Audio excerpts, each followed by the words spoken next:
And this is a political show. Yes. Starting with Broussard, straight across from me here, and Theresa That's Kennedy. good enough. No, Dupay.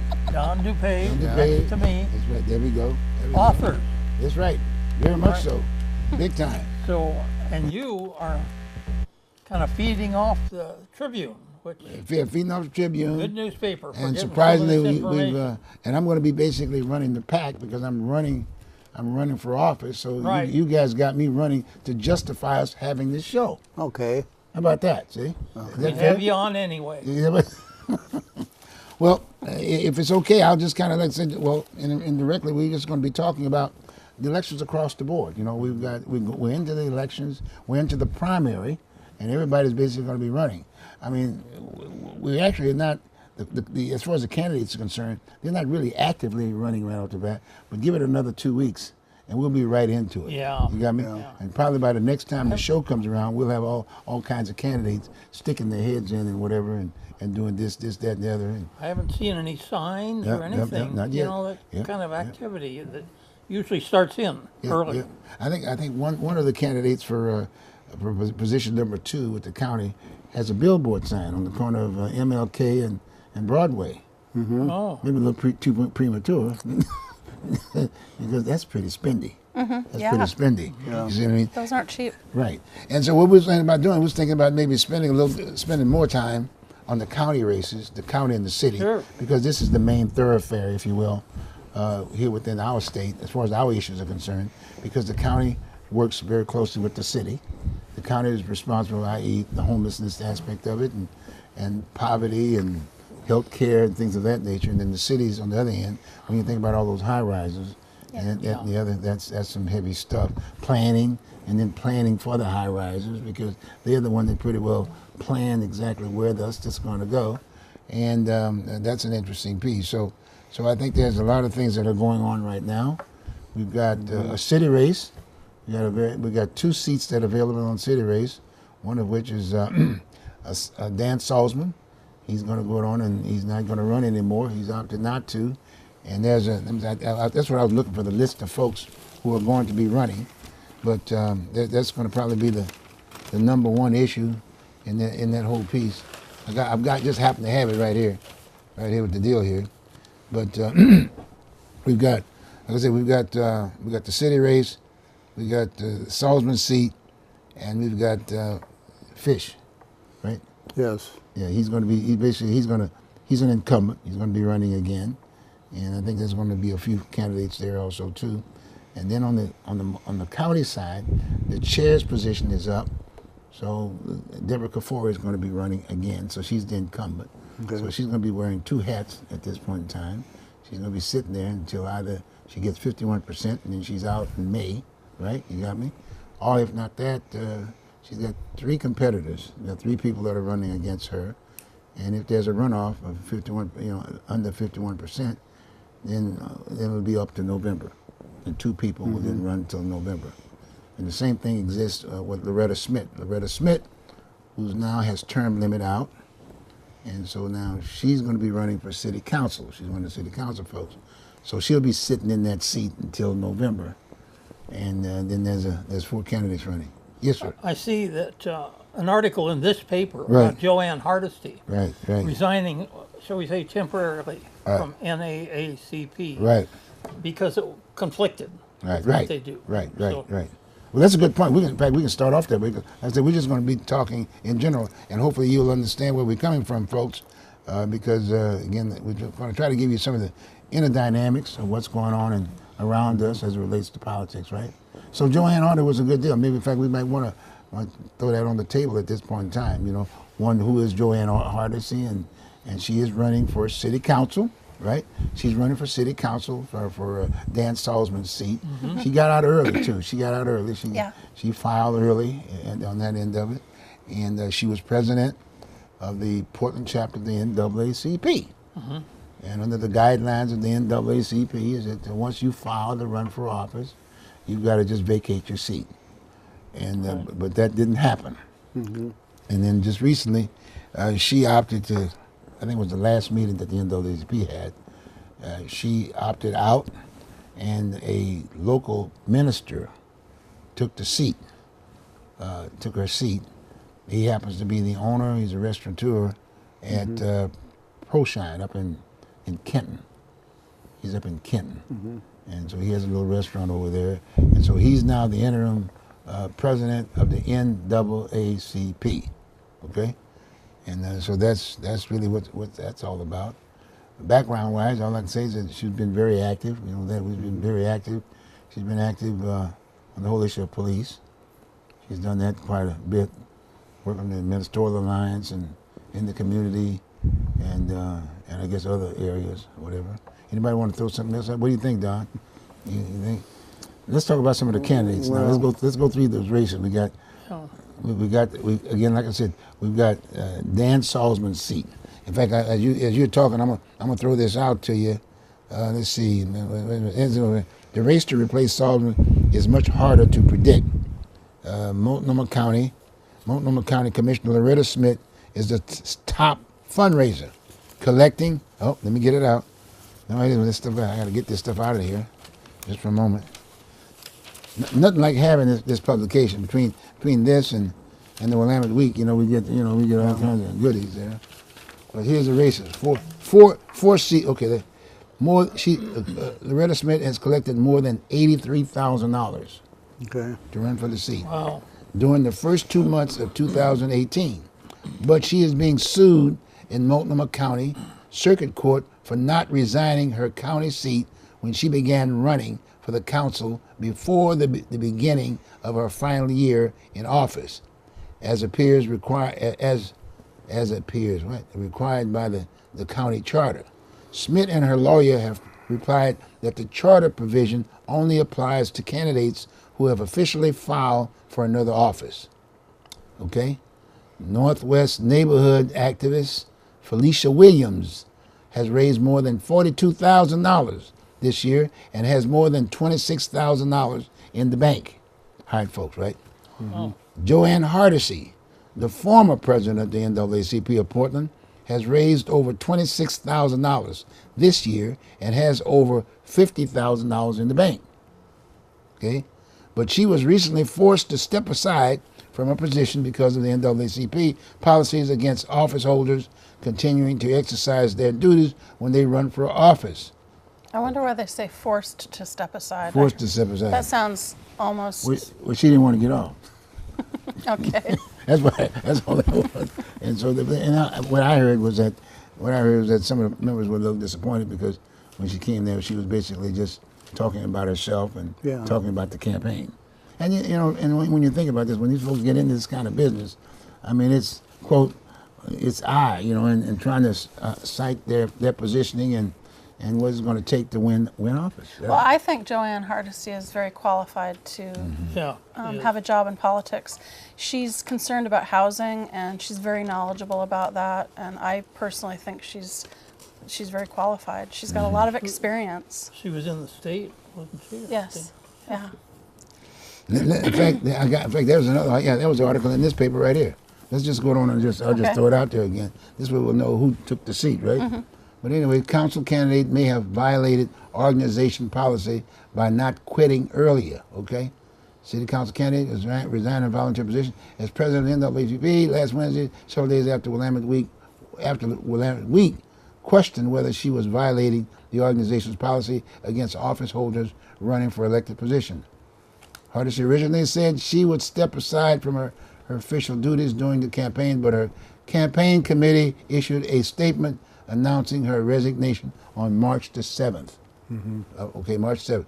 And another candidate in the race, they talked about Loretta Smith too. Another in the race, Multnomah County Commissioner Loretta Smith is being sued for not resigning her position. In her announcement, Hardesty said she was resigning to devote her energy full-time to her council campaign. But she's still sitting as county commissioner. Sometimes people question that too, to a certain degree. But at 8 to 5, she's going to be a commissioner. And you can't talk to her between 8 and 5, but only maybe during lunch.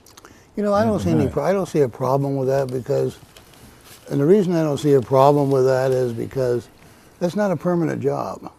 how could you just say, well, I'm going to be this for 4 years and I can't look for another job? That just doesn't seem unreasonable to me.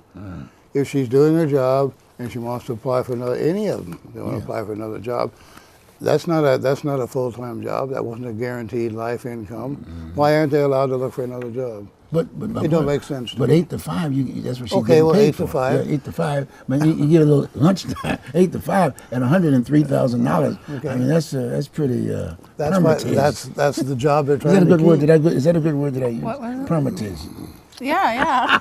That's the problem with those kinds of jobs. There Yeah. aren't a lot of $100,000 Yeah, a that's year true. jobs, That's and true. that's why these politicians keep running for office. That's true. And then the other issue is there's this constant go-between about the charter. What's legal? What's not Yeah, legal? yeah. Someone broke a rule. Someone broke a law. No, they didn't. Somebody needs to figure out what the charter really says and what the Yeah. laws are. I mean, it's kind of ridiculous. Yeah. But again, but like I said, she still has a job. We're paying her to do that. So I'm saying they're wearing two hats. Yeah. Between her and Deborah Kafour is doing Yeah. the same And thing. Loretta's a great leader, and she's very Yeah. smart, and she's experienced, and she cares about people, and she's done a lot to help seniors and a lot to help youth.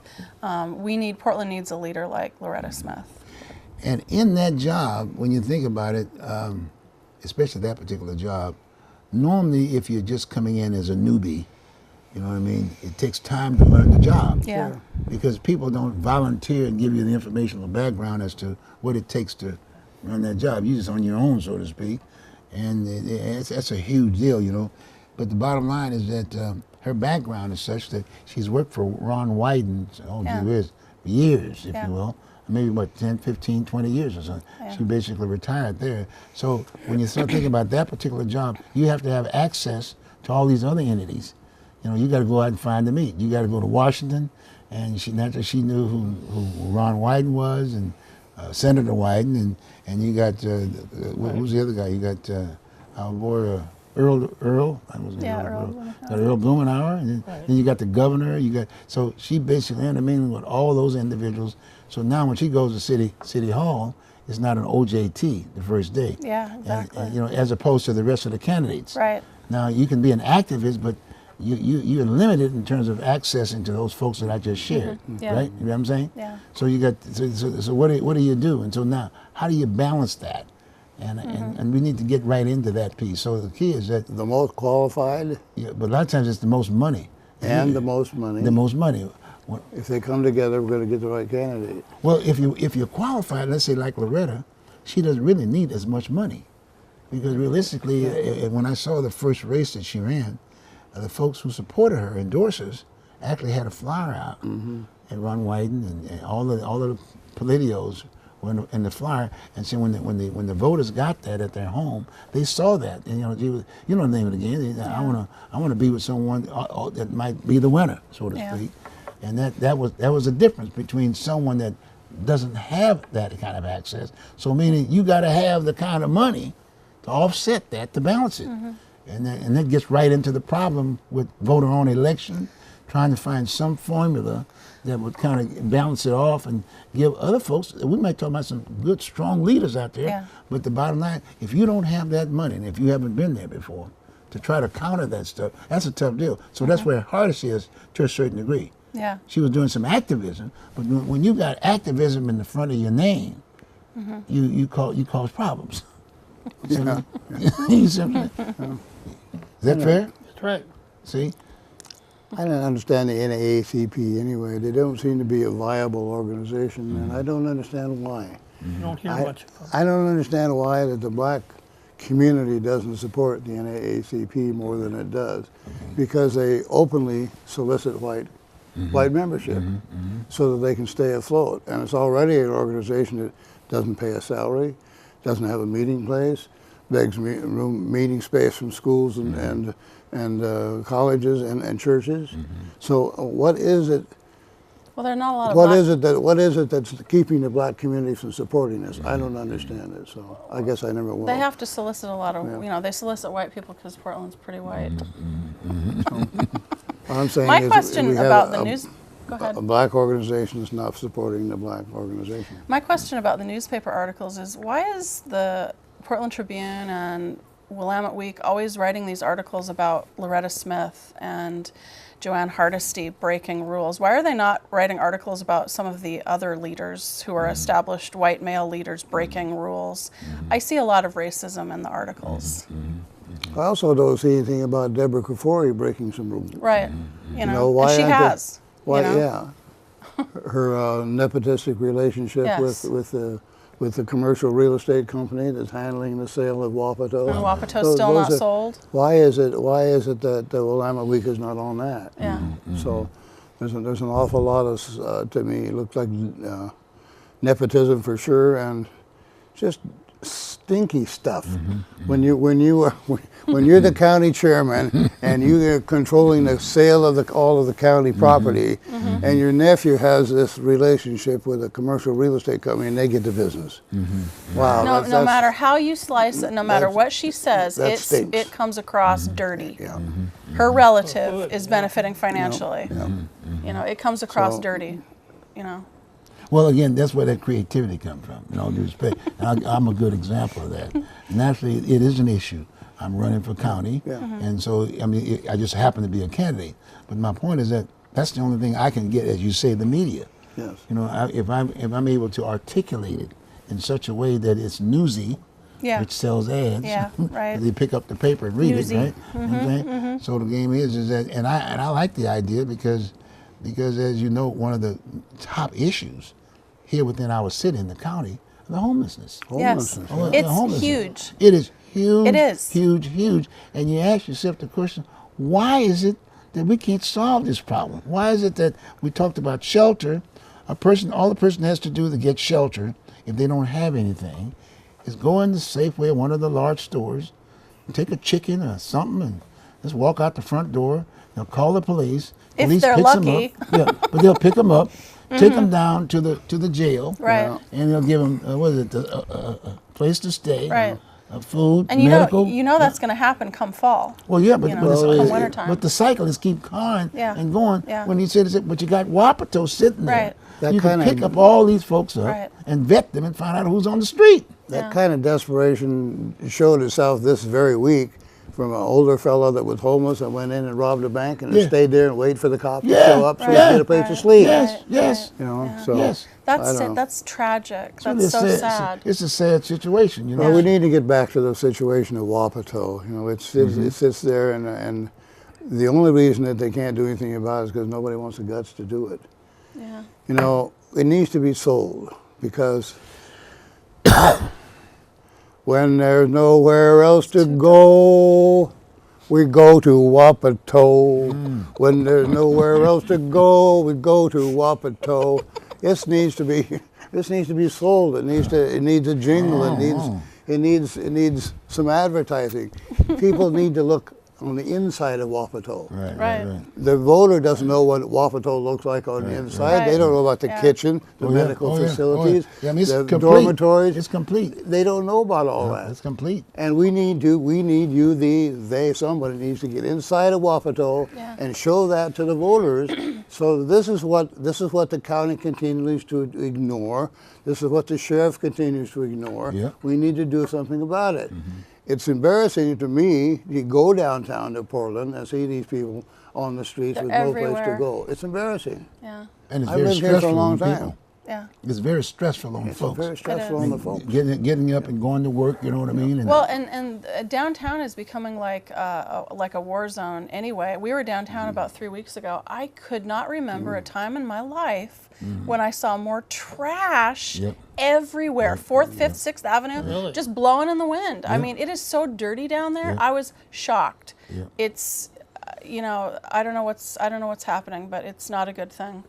well, remember now when we were doing the mayor thing, remember that? And during the summer months aspect of it, people were actually openly just sleeping on the sidewalks. Yeah, I know. Just sleeping on the sidewalk, you know, especially like They in are. I call it Chinatown or whatever.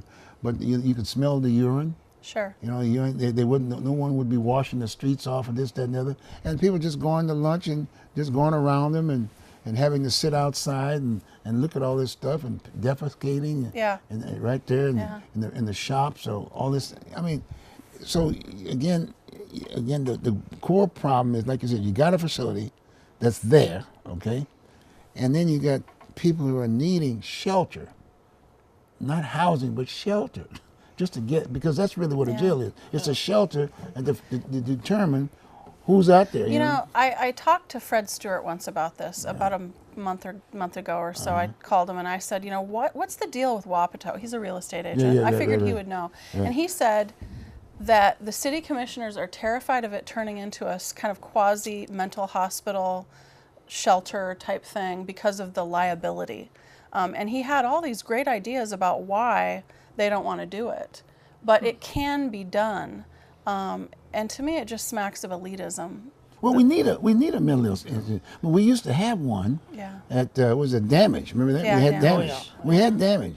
But now all of a sudden developers wanted it, and then all of a sudden they tore it down. They built a nice big complex out that way, and then right up front, now the folks are on the street. Yeah. We still And have the Oregon opioids. State Hospital, but it's But hey, it's right not here, enough. no, you need those folks need help, Yeah. and right up front, that's the county's position, There's one out at 6100 Southeast Foster right? that the county is working on right now. I think they're already entered into a lease agreement. Yeah. It's over $13,000 a month. And then they have to put in about $2 million into making it livable. And where's that? And the people don't want the shelter. 6100 block. The neighbor, that's the, It's the a vacant Foster Road. furniture, and then it went to a Netflix type. Oh, store. so it's a bit of a kind Just of a building? A building. Well, Okay. they're going to just refurbish it And the neighbors and rent it. don't want it. The neighbors, neighbors don't want don't it. want it. Yeah, Yeah. not in my The neighbors backyard. don't They want would. Yeah. Not in my backyard. Yeah. Right. You know, that's the advantage of Wapato, is nobody cares. That's right. There's nobody going to worry about being that parked is- in their backyard. I recall one of the worst things about that, it was hard to get to food. No, I know. Well- No, it can't be. No, they're going to provide the food. They were saying they were saying that it was hard for the people who were picked up to get downtown. Yeah, okay.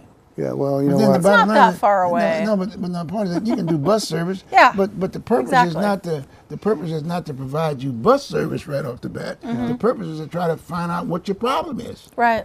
That's the first thing. You know what I'm saying? Yeah. Okay. You know that. You know, the bottom line to me, this is what I really believe, is that the city just doesn't want to spend the money. Because if they had Wapato fashioned with professionals, therapists, doctors, nurses, Yeah, everything. it would cost a fortune. They just don't want to use that money to fix up Wapato and provide a shelter for the homeless, because they would rather spend the money in their budget on their special interest projects. And other borderline people Yeah. probably come and seek out those advantages, services. Yeah. Yeah. So they're just not doing anything, and the reality is Portland continues to deteriorate. Oh, wow. I had a friend 2 weeks ago who was threatened. He was downtown. He went to see a movie at the Fox Theater, and he was threatened by some homeless guy with a knife, and he was really in fear of his life. And I told him, I said, you should have reported it. You should have gone to see the mayor. You should post about it. You know, send a letter to the mayor, and he wouldn't. But I mean, I don't want to go downtown anymore, and my daughter goes downtown every day. You know, it's just a war zone. Well, when you think about it, when let's say for instance when Portland police pick someone up, if they've done something, they take them down to the jail. Yeah. Right? They book them in, no problem, clean them up, all that other good stuff, and then they're given a place to sleep, and et cetera, et cetera. Now all this trash and stuff that you normally see outside here now, that's taken care of. Yeah. Because they have to clean themselves up. They do Yeah. the mopping. I Yeah. mean, you have a task to do. The place is clean. I mean, it's clean. Yeah. And everything is done right there. You got me? But on the other hand, you take that element out of it, and you got the person out there, all the clothing and whatever. I mean, they've got to do something somewhere. So constantly they're going in the shops. I mean, they're having problems. They got germs. I mean, it's a problem. You don't pick this stuff up. Now, I'm thinking, let's talk about some solutions now. Let's say, okay, now it's my understanding, an estimate that I'd kind of gotten from, it was from Darrell Turner, and at the Portland Police Department, said it would take about $1 million to refurbish it. Sure. Because at one point in time, least. yeah, at least $1 million to Yeah. refurbish. But I'm sitting up here saying, hey, I think that even the businesses for that matter downtown would be more than glad to put some of that money up to offset Yeah. some of that cost. Yeah. I mean, look, get them out of my area Yeah. because I'm losing business. Businesses And downtown are they're- suffering. They're suffering. So the idea is Yeah. that if you approach them correctly, they'll look at their numbers that they at one point in time when everything was flourishing, as opposed to now. And guess what? $1 million is nothing Yeah. compared Yeah. if you can get Yeah. together. Because in fact, the downtown businesses now have their own organization, if you will. In some cases, have their little quasi law enforcement piece, walking Yeah. the streets and this, that, and the other. Yeah. That's money. Yeah. But the point is that you think, what is that budget? Well, then let's put that budget over here in Wapato. Yeah. Then it doesn't cost the voters any money, right? Right. You got me? And then all those services, and that's the thing that kind of bugged me a little bit. As a result of the issues that we have now with the homeless and whatever, they're having to take all those services and they're putting them downtown. Right. Right. They're putting Exactly. them downtown. Right. And we don't need them downtown.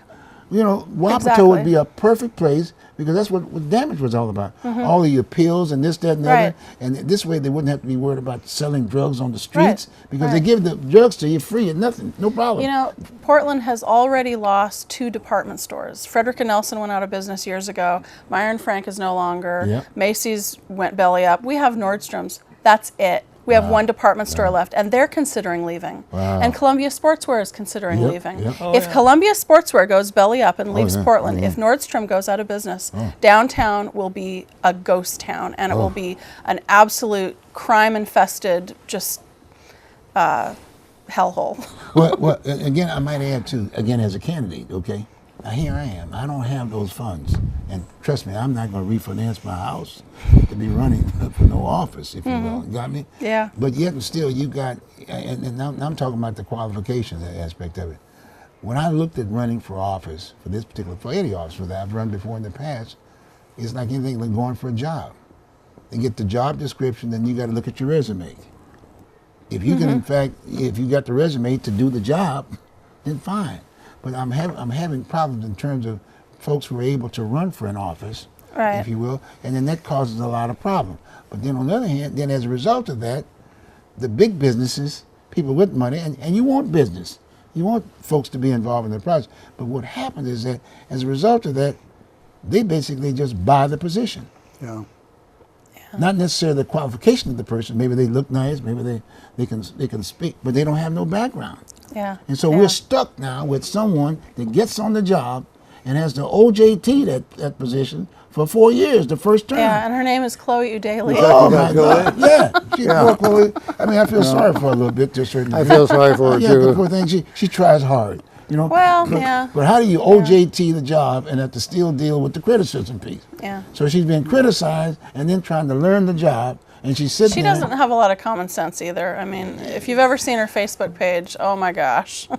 Yeah, but we got a lot of them like that. And me too. I know. I'm guilty. No, But I'm not running for No, I'm office. talking about that are already still in there now. And Yeah. I got to say this point, but I got to say this. Since I thought about running for office, I figured it was my obligation because I couldn't get. I said, well, gee, I'm just going to go down there and to the county and see whether or not there might be a little orientation of some sort. That'll further give me an opportunity to know what I'm getting into. You can't get nothing. You can't get nothing. Oh. So then I was still determined. So I said, well, So I looked around, and then all of a sudden I noticed that, they had a little public mic there. You can go up there and talk for 3 minutes. You know what I mean? And then you can sit Yeah. around afterwards and whatever, but you can say whatever's on your mind. And so I said, well, that's the only access you got. So you can talk, but guess what? Then you say, well, okay, but I'm going to talk about what? Well, this is when I'm thinking about it. But when I think about it, I say, well, okay, what do you all think? And I've got the commissioners and chairs and well, what do you think? They don't answer nothing. Next. Yeah. Yeah. There's such an atmosphere of animosity Oh, my at City God. Hall and at the commissioners, the other place. It's like people can come up and they get their little 3 minutes to squeak out a complaint or a Yeah, concern, yeah. and it's just disregarded as soon as they finish. Well, they don't do it. And then, here's the other good thing that I learned about that whole piece, and you're gonna like this. The other thing I learned about this, Don, was that I said, now, wait a minute. I asked a simple question, but they won't answer me. Yeah. That's And right. then I sit back in the back after this thing is over with, then they get into their own business. And the bulk of them don't say nothing. Yeah. And then I see somebody coming from a particular department or whatever. They come in and talk about the department, and whether it be budget or whatever, they tell them, oh, thank you. Oh, that was so nice of you. Gee, you got some neat flowers or there or something. And then bang, it's over. Next. So my point, I didn't learn nothing there either. Yeah. And then you can't call those people and say, I've tried stopping them. You know, I say, okay, fine, I'm gonna stick around now, and when they get through talking, I'm just gonna get them in a corner. Yeah. Oh, I'm busy. I got to get back to work. Well, I have to say, one commissioner that returns emails is Amanda Fritz. Was that? Amanda Fritz. Where She's a is good she? one. She's really good, Portland. Amanda Fritz. She won't return my calls. She's know returned why. my emails. I've sent her a couple emails. She returned my emails right away. Really? Yeah. Really? Yeah. Dawn, do you get that same? I don't talk to them. Oh, you don't?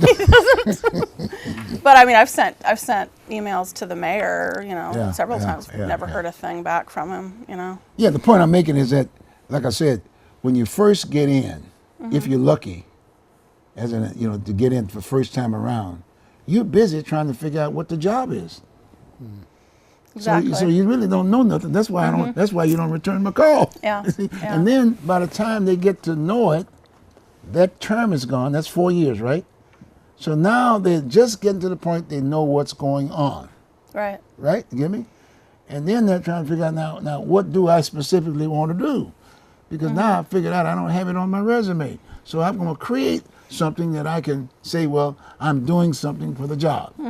I mean, I'm not trying to ridicule the folks who are there, but our needs are true leadership.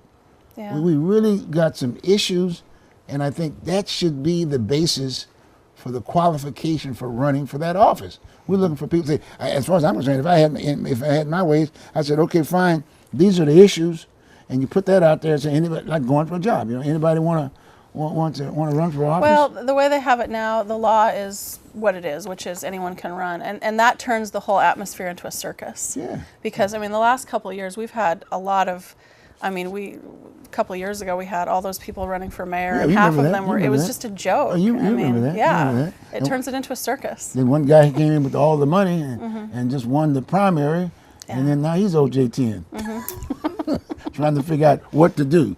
I mean, even that atmosphere is changing. Yeah. Yeah. And, he's trying hard. Don't get me wrong, but my point is that it's still going to take him 4 years to figure out what it is, and the city is in such an uproar with the activism that are sitting there.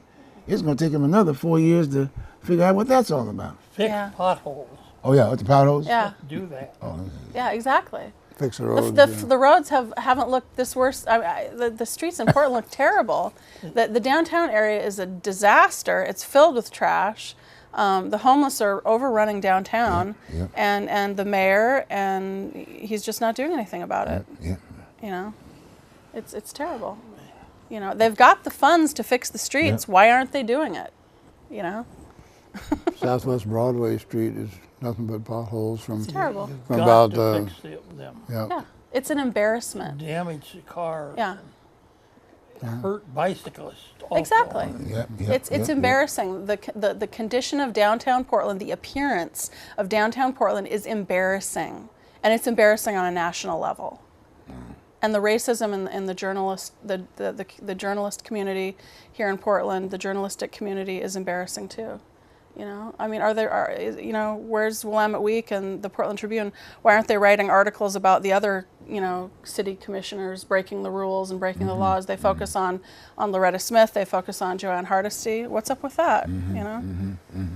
It's Well, sometimes I look at that aspect of it from the standpoint of saying, what's driving it? Right in front. Let's jump real quick, to the national scene. We had a presidential election, if you will, and we're still having a president election. We got two communicating medium, and directly CNN and Fox. Yeah. You got me. And the only thing they talk about is the race. They don't talk about the issues. well, they just talk about the next person that Trump fired. Yeah. But you see what I'm saying? But my point is that there are major issues, and it's all about running for office. One media gets no news, Yeah. and this media gets the news as far as the work in the position. But then when the person is The news media that's not getting the news said, well, they're angry because they don't get the news first. So they just basically talk about the person about, well, you're just ridiculous. And they just spend all that time talking about the fact I didn't get the news. And then they interpret the news for themselves. And then the other person on the other end says, well, you lied. So so it just goes back and forth, and we're just in the loss. And that reflects locally.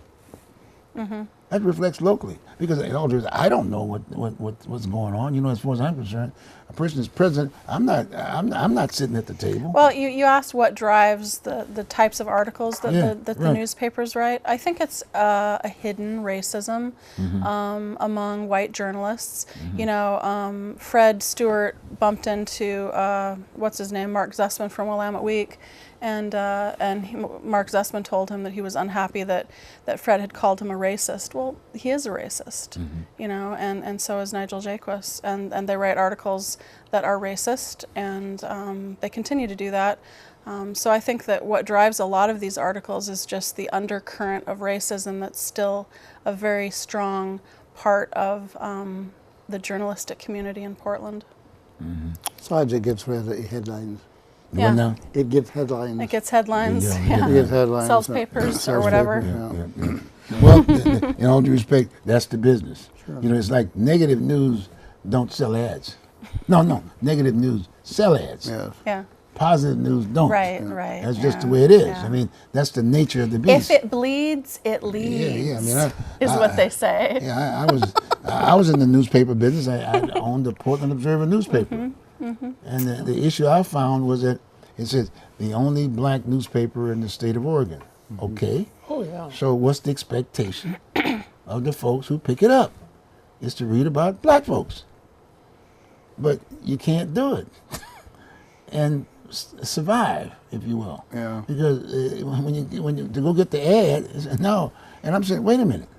It's the black newspaper. The people want to know what black people are thinking about. Yeah. But you can't do that. And then naturally you got the situation where the readership, the blacks in many ways, don't want to buy the paper or advertise in the paper. Right. Because I don't like what you said about so-and-so. Right. And so you're caught between a rock and a hard place. Well, then the next morning, you know, you can't pay the bill or whatever, and you can't pay the paper bill or whatever. Right. And what happened to the paper, Bruce? Well, I couldn't make the bill. Right. What do you mean make the bill? You own the paper. You got all the money in the world. You get. Right. Yeah. No, but the point I'm making is that we've got newspapers, ethnic newspapers especially. We used to have El Hispanic and we got the Asian Reporter. They do a pretty good job. Asian Reporter is really a smart newspaper. Yeah, but my point is they got about 8 or 10 cultures in there. Yeah. See, the black newspaper is a whole different ballgame. They hit that frontline activists for the definition of minorities, right? You get me? And so what do you put in there? And after I gave it up, I mean, like I said, as you see it today, it's just a rag. Yeah. And you know, you got the Scanner newspaper and the Portland Observer newspaper aspect of it, and you can see just maybe one article about something local, and everything else is taken off the computer. And, you know, that's just the way it is. The Asian Reporter, they have a little box over by where we live, and it's always getting picked up. And I've noticed over the last 10 years, their trick is they always have an animal on the cover. Oh, really? They always have an article about some kind of animal or some kind of, they always, dragons or something. Lions or some kind of animal that's like, you know, that needs help or whatever. Or they have like carnival photographs. They just have really interesting, you know, cover stories. You notice you didn't mention politics. They right. don't get in politics. Right. They don't talk about any election process or whatever. You know what I'm saying? And you got all when you say Asian, that's quite a culture. Right. That's about 30 or 40. Exactly. 40% of the folks. Right. And a lot of different people. Yeah. All kinds of folks aspect of it. Yeah. But then you get over here, you know, it's a different ball game aspect of it. Yeah. So that is an issue. But again, so how do you go about finding leadership in those areas, those cultures? Because like you said, the race is kind of like a black and white thing aspect of it. So where do you find someone that's willing to run in that kind of an environment? That is not an easy trick. Right. No. That is not an easy trick. And you know, I don't know what happened to me. I mean, just like Don and I, we were military, so to speak. So Well, I can remember several times Fred Stewart has said people think it's really difficult to run, but it's not that hard to run. And he's always encouraging more people of color to just run. He says he knows a lot of people of color that are really, educated professional people that would be really great as leaders, but they don't feel like they can do it or they don't know how. And he just always says, just do it. Just run. Yeah, but then it affects your eat. you can't eat right up front with it because someone's going to challenge your job. Right.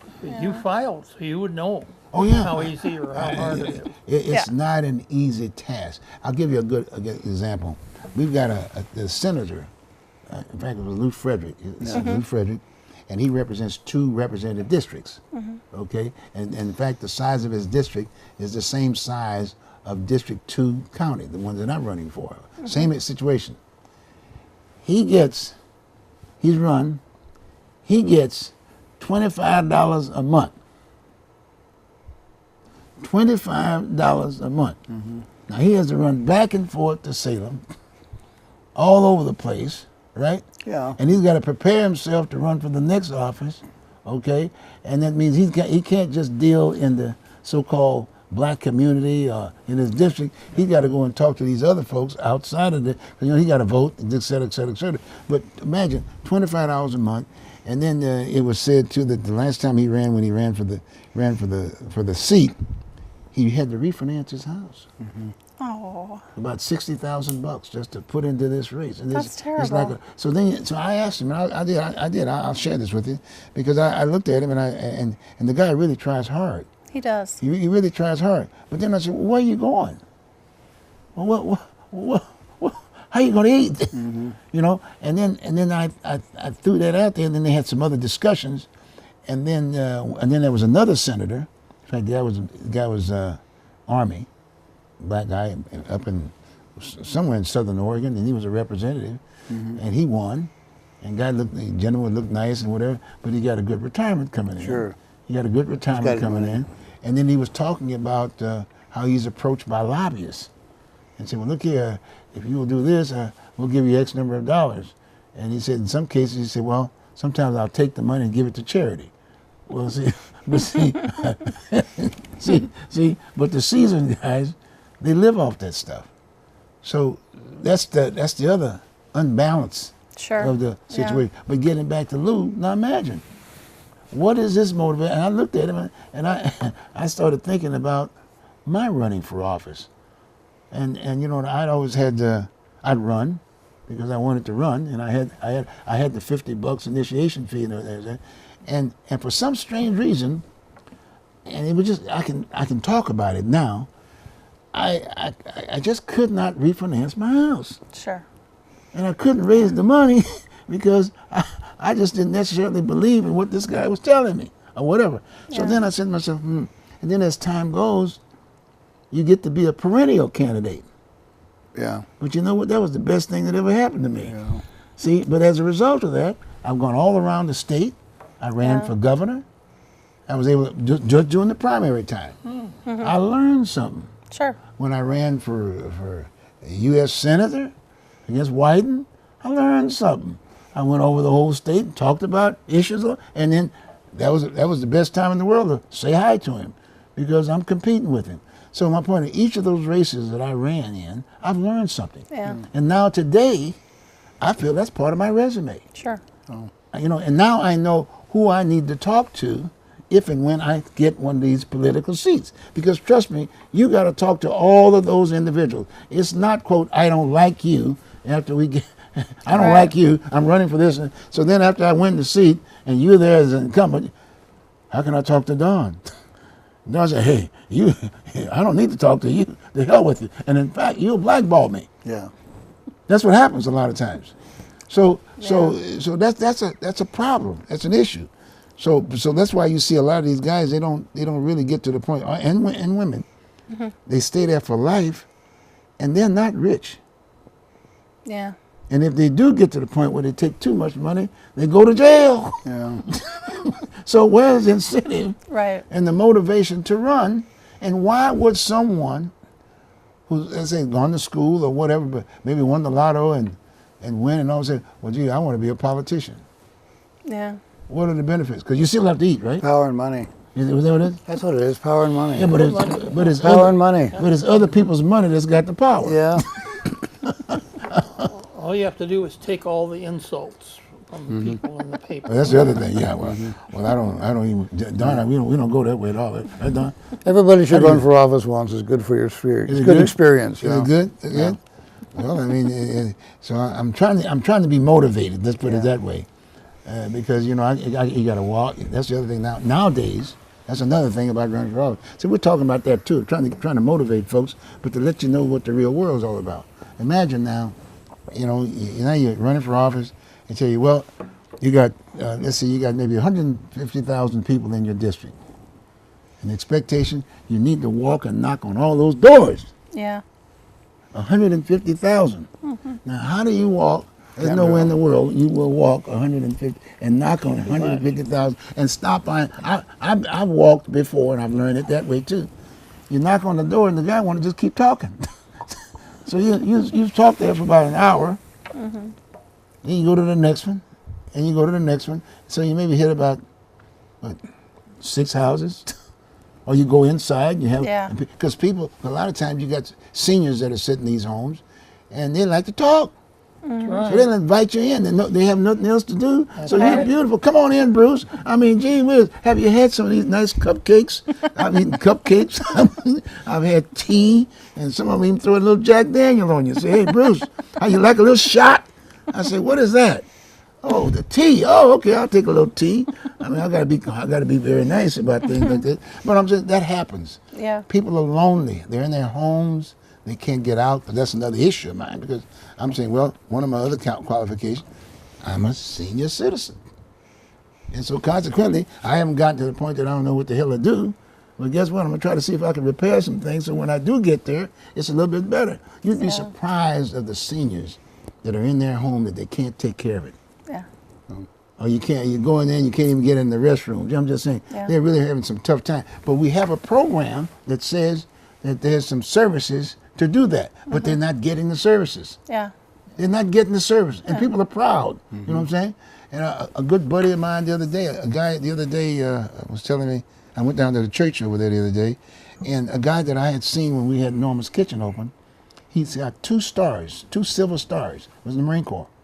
And he'd come over there in his car, and then I'd have to take his catfish and stuff out to his car. Yeah. And we'd sit there and chat while he ate. And the guy the other day was found in his house. He was dead. He was dead. And the only reason why they found him was that I think it was somebody just knocked on the door or something like that, and nobody answered. Then the smell came out and whatever. Yeah. And they went in there, and there he was, and living in all that filth or whatever. He didn't have anyone in his life. He didn't have no one in his life. But my point is that, as far as I'm concerned, the county should be able to list every senior within those areas. Right. That are every at risk. senior, right there. Got me? Fine. And just to make sure, that, because people get a few more years if they live in their homes as opposed to trying to live in some other areas. Right. Got me? And some it was an institution. This, that, and the other. That's a very serious deal. And we got the baby boomers that are coming up right now. A lot of folks are falling in that arena. Yep. So what do you do? So I'm just saying, the reason why I'm talking about it is that I'm well aware of the fact I'm getting to the point I'm gonna be getting there sooner than I was when I was 25 or 30 years old. 25 or 30 years old, what do you mean? Those seniors. Right. Hey, Hoss, you better look in the mirror, because you're going to be there too one day. You know what I'm saying? Or you have a heart attack, or this, you can lose everything you got. And someone said, well, wait a minute, why should I pay for this? Or what about this? Or so those experiences that I've had, that's part of my campaign. Sure.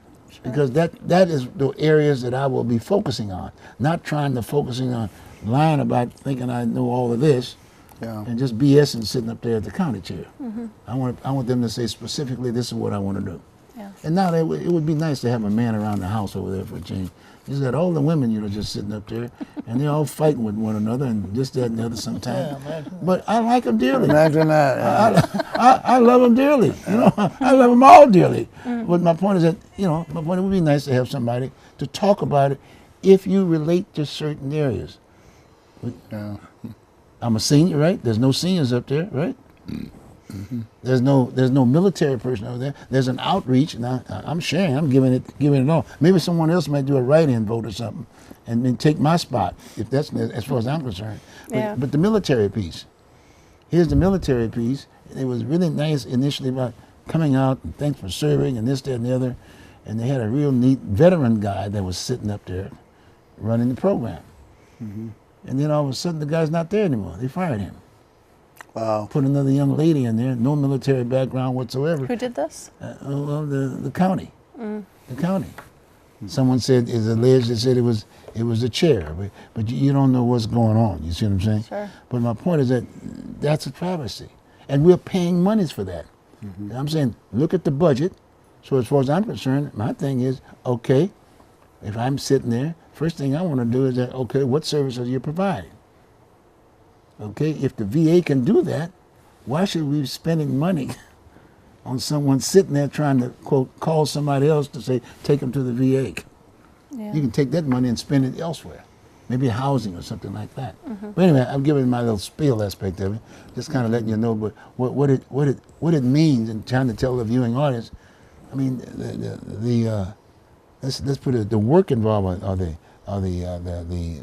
whatever the words I'm looking at. It's not an easy job. Yeah.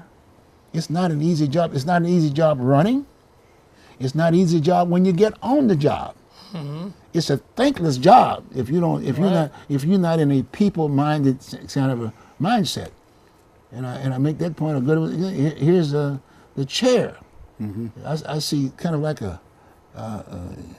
here's a woman that's running the whole deal. The other four is not doing anything, and she's got all that stress and pressure on her, and then all of a sudden you can go so far, and then she breaks out and uses a swear word. Yes. When you win, then at least it will be four mean girls and one man. So, things will be better under control. And yes, it's quite a job. It's a heck of a job. You know what I'm saying? Mean girls. And I'll tell you something else too. I'm gonna share this with you. The best job in that let's say the county seat aspect of it, I call it the sixth person seat. That 3 minute.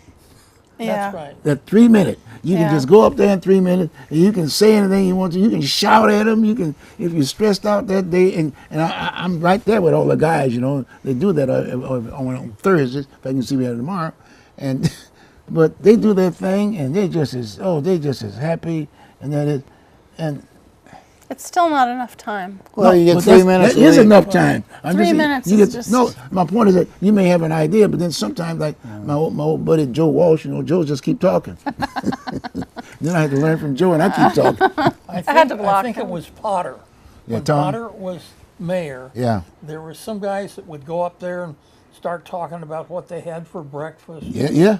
Dumb things. Yeah. And he said, we just don't want any more of that. Yeah. You're going to come and we want just a handful of people that'll come up and talk about meaningful things.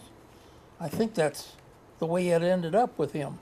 And that's better than. But what's happening with City Hall, it seems like, is they're allowing less and less of the public to become involved. That's a problem. And it's very elitist. Yeah. They're allowing, they're banishing people, and Joe Walsh was banished a couple of times, but that was understandable. How do they do that? They just have the police come and they say you're disrupting the meeting, and they say you're 86th for the next 30 to 60 days. And that's not good. It's not. Sometimes it's warranted. There were a couple of people that were really outrageous, and they should have been banished. But to do it, they've done it to other people that really, didn't deserve it. And I mean, it's, I don't know. I feel like in City Hall and the commission, they're just allowing the public to become less and less involved in the proceedings, and it's frustrating to see that. Well, that's been going on for a long time. You Yeah, get 3 yeah. minutes a week Yeah, yeah. to talk to the king. Yeah. It used to be maybe 10 minutes. Yeah. Now it's Go 3 to a lot minutes. of trouble to it. Now, do it. Yeah. next month it'll be 2 minutes to talk to Yeah, the king, yeah, Right. and then you won't be able to talk to yeah, the king except by appointment, and you can't get an appointment. And, Right. and that other thing about So- that 3-minute piece, that other thing about that other 3-minute piece aspect of it, beforehand, you could just come in what's on your mind, right? Yeah. Now you got to write it all down Yeah. Yeah. for the city. You got to write it down, submit it. Submit it, And now yeah. they get to the point, you got to submit it. Now it's Really? now it's going to get to the point, Oh my it has to be God. relevant Yeah. to what's being talked to. Yeah. So then, some people can't even write. That's a form of censorship. It's ridiculous. It's ridiculous. That's Now, a form of the county censorship. works a little different like that, now, and I'm going to make some changes because I've asked them about there should be an ombudsman or something. You know, someone that can say, okay, fine, know how to talk to people, right? And then if the person that has something on their mind, they said, okay, fine, before you come in, have someone sitting there. Okay, what are you thinking about a little bit? Okay, all right, okay, good, cool, no problem. Make them feel good. Then when they go in, and if they want to go beyond that point, that person is still there. They will take them out and say, okay, let's see what you're talking about. You got to have some communication, or somebody needs to be sitting on the council that knows how to talk enough to people. Say, hey, Joe, give it up. Yeah. That's what the gavel's for. That's it. Your time's up. But sometimes the people in the gavel don't know how to Yeah. hit the gavel. You know what I'm saying? Yeah. You got me. Okay. First with the gavel is. What do you think? It's close to an hour. Oh yeah, we're about 3. I think we got about 3 minutes or so right now. Aspect of it, but hopefully, we've shared some things around here that maybe stuck to the wall and people felt good about it. You know, kind of routine. But now our sharing is saying we're sort of helping you out when the election really gets into place. That's right. We want you to be feeling comfortable enough that you can say, well, there are certain tools that are going to be hitting your door that you definitely want to use when you're voting. Okay, one is that voter's pamphlet. Yeah, You exactly. got the voter's pamphlet, and that's probably the closest thing, if you will, to being as factual as whatever. And then the other is that you're going to get your ballot. You got your ballot, and then you put that side by side, if you will, and those two tools, between those two tools, that's good. Now you're going to get the newspapers, which is good too at times because folks get interviewed, but you got to understand the reporter that does the interviewing, they spill based on what they feel and what their research is. So, but you got those tools. And then the newspaper today is one of those things where it is now. You got only 2 of them that really, what is it, 2 or 3 of them? You got the Mercury, you got the Willamette Week, and then you got the the only Tribune. newspaper in And Portland I'm that's worth its merit is the Portland Tribune, and even they have problems. The Willamette Week and the Mercury are both a joke. But they're free. That's the Right, other thing. right. See, they're free. Otherwise, you got to can pay get them. 'em. Yeah, Yeah, you yeah. can get them at least. Yeah. So at least something. But Yeah. the point is, if you get difficulty reading it, get to the voters pamphlet. Oh. And look at, and even then they'll hire professionals to put that piece together. But if you can have the chance to go somewhere and see the person and shake their hand, this, that, the other, better yet, you can look at the Oregon Voters Digest and we'll talk about them. Yeah. You know what I'm saying? We'll talk about them. Yeah. So that's another venue, if you will. So you guys can get your coffee and teas and invite your neighbors, and we'll sit down here, and Rich is we're going to have another show. We got, for the producers, we got 2 hours, Yeah. and we can mix it. So in fact, the next hour we're going to do some more of this kind of stuff with another entity that brings Right. something else to the table. And You who's know? that? And we're going to get, that was your buddy. Who's Getting that? close to Fred? election. Fred. Fred Stewart. Fred's Yeah. going to be on. Yeah, Yeah, good Fred's Fred. going to. He's saying he's going to probably try to interview me now for a change. I'll be able to sit back and he can talk to me about it. And then if it gets too heated up, then I may just have to pull out. See, we haven't even talked about Don. He may stick around, Don, because I'm voting for you for sheriff. Because Reese is not. He was unopposed. And we need to talk about the sheriff department, not being anti him, but Yeah. my point is that what are the responsibilities of the sheriff? Right, Fair? jail. Huh? He's a jailer. Basically. Yeah, but my point is he doesn't understand that. He's still Don would be a good police sheriff. chief. He's still a police chief. See? Don would be a good sheriff. I know he will. I know he will. But my point is that he's run before, and then, he's been openly about it. And I thought you've done some good stuff, and that would have been a good debate piece if Reese was sitting in one chair and you were sitting in the other chair. That would have been awesome. We would have really gotten down to the point of saying, well, Don, I've asked Reese How many beds do we have here? What are the beds? How many beds do we have for the county?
Producers, right? Producer show.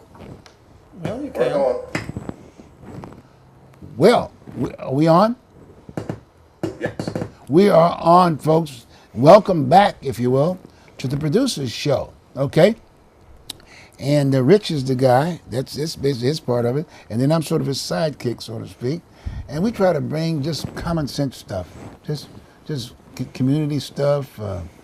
We talk about issues that, in all due respect, that we reflect on to educate and inform. That's really the format, I think. Okay. Wouldn't you think? Would that be a good one, Richard? Okay, good. That's fine.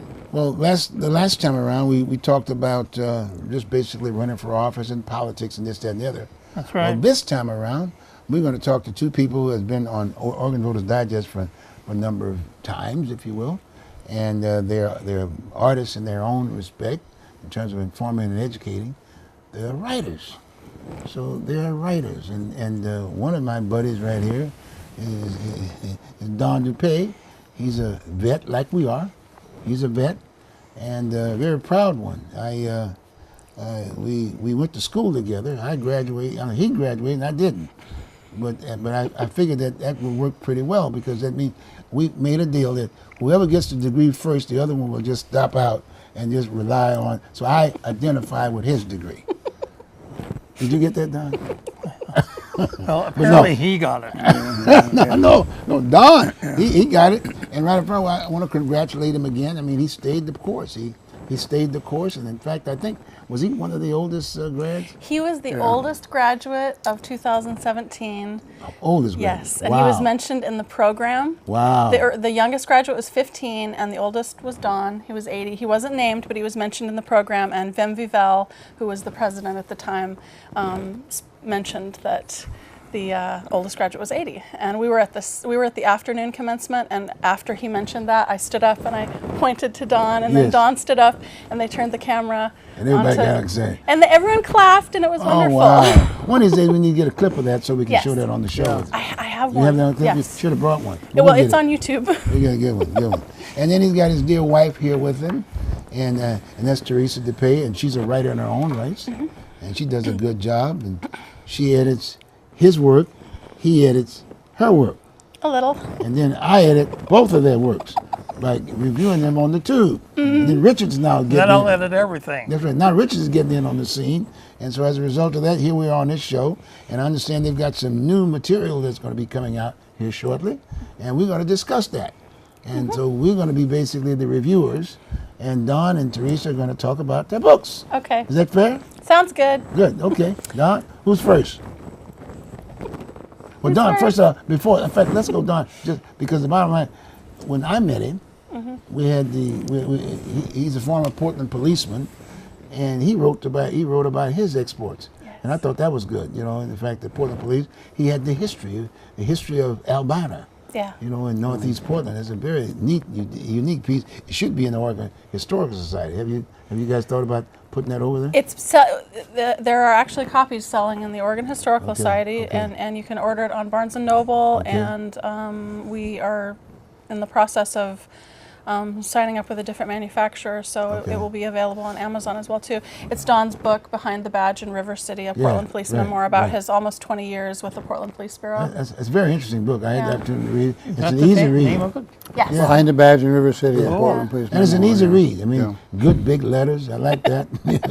Lots of you know, pictures. It's kind of really. It's The really neat. font is large. The font I was like that. larger, and I actually made that a special request because obviously it's not large font, but it's a larger kind of font Right, because I wanted everyone to be able to read it and not lead to eye Yeah, strain. very for comfortable. all ages. Very so. comfortable reading. Yeah. You can almost read in a couple of days. Yeah. It's a Yeah. really good piece. Yeah. So a lot of times you'll just pick it up again and do it again.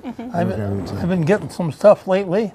I look at it, and the print is so small. It's ridiculous. read it. That's right. Sometimes there are books and magazines that have size 8 font, and that's microscopic. Wow. And it's just too small. Wow. But it was published in 2015, and then the second edition was published in 2016. And it's about Don's 20 years with the Portland Police Bureau. He was worked the streets for 6 years in Albina, and then he was a detective for another 11 years. He was a burglary detective and a homicide detective. And it's all about all the awful things he saw But what's so unique about it, though, that I'd found when I try to compare it, because I'm still here, and I was somewhat familiar back in those days when I was here somewhat, is that I look at today's reputation or definition of police is so volatile as compared to, i.e., when people start talking about community policing. I mean, that's really when they were doing community policing during Don era. He knew his territory. Yeah. He knew the people, and if a person got inebriated or whatever, he'd put him in the car, take him home. Yeah. And that kind. But you can't do that today. Yeah. I mean, people are pulling out laser guns and all this, that, and the other. Well, you know, you get a slapstick and you hit the hand and it's gone. Or you slap them upside the head and it's gone, and nobody's shooting people all over the place. But my point is, things have changed, you know. But it's a whole different world. But I like the comparison, because if you read that book, then you can kind of sort of understand the progression as made. And I thought that was good. And Don's book really is that the importance of Don's book is that it expresses the arc of it. The theme of his book is the arc of burnout. Right. Oh, okay. He was textbook in terms of burning out. He burnt out at 42 years old, and I've read studies, because I have a degree in criminology. I've read studies about police science and criminology. 42 is the age that a lot of detectives and police officers burn out if they've been on the job for more than 15 years. He was at the 17-year mark when he burned out, and he didn't get the support that he needed. Wow. And he was really textbook in a lot of ways, but he doesn't really think he did much good. I always tell him that I think he did a lot of good, because I've read some of the letters in his personnel file, letters from citizens. But he is proud of himself for one thing, and that is for saving the Cam House. The Cam House? The Cam House, that beautiful mansion over in Goose Hollow. Oh, okay. Tell him about the Cam House. The Jacob Cam House is an old mansion. Jacob Cam was one of the original pioneers here, and he had a beautiful estate, the equivalent of the Benson House. Oh, really? The equivalent of the Benson House. That kind of a beautiful mansion. Yeah. And in the 70s, when I was a detective, it was a derelict building sitting up in Goose Hollow, and it was waiting for recognition as a National Historic Monument. So until they were getting that designation, it sat vacant as a derelict house. And it kept getting burglarized because it was easy access from the back. People could jump up, kids jump up on the roof, come into the windows. Look at this wonderful old house, all the stuff in there, you know, it was just great.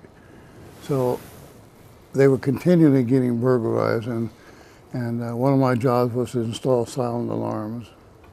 So I put a pressure pad underneath the carpet at the foot of the stairway. There's a grand stairway down there. Beautiful stairway. And so burglars would come in, second floor, look around, how wonderful it is, come down the stairs, step on that pad, and the alarm would go off. It's a silent alarm. They didn't know what was going on. But the cops around there knew, and they would come up and put them in jail. So during the time that I had the alarm in there, and until it got to be on the National Register, we caught 35 burglars. Really? 35. 35? 35. The ones that were juveniles, there were a lot of high school kids that would break in just to look around. Yeah. And we were afraid they would start a fire. Right. You know, burn the place down. Right. So we booked them for trespassing. Wow. But the guys that were there to pull up the artifacts, tear down the light fixtures, pry up the old good marble, tear off the woodwork, we arrested them for burglary. Yeah. So I'm quite confident that because that alarm was there, the place wasn't destroyed. Wow. And today it's restored. It's so beautiful. Really restored. It's a French school now. It's a French school, and it sits up on 20th. It's on 20th Street, just across the street from Goose Hollow Inn. Yeah. Really? Yeah. It's beautiful. It's beautiful. And I think they have a couple of apartments on the top level. It's a square kind of French French kind of beautiful architecture house. And I don't really know what the architectural style is, but it's beautiful. It's just beautiful. Well, I'm sorry. It is one of the things that I'm proud of, was the burglar alarms that I installed. I had a good feel for burglars, and During the time I was doing alarms, I had a 60% hit rate. That's really That pretty means amazing. that 60% of the Yeah. places where I put the alarm, the burglars came back. Wow. Yeah. Not always did they get caught because I couldn't control that. That was due to the response of the officers. Right, right. But the officers caught a lot of them. I'll tell you. Wow. I asked Don once, I said, well, how did they, how did the police get notified? And I think you said it was a number 129 or Well, we had something like a that. system in those days that because so many people were listening to police scanners, you couldn't say there's a burglar alarm at Eastmoreland Plumbing. So they had a code. So they had a code. The officer would be instructed to call extension 447, and they know that 47 was the alarm that was in the. Interesting. Wow. So what do they do now? I don't know what how they do you do compare now. now. I don't know what Well, they they do got now. video cameras and all this other stuff. Well, we Does that work?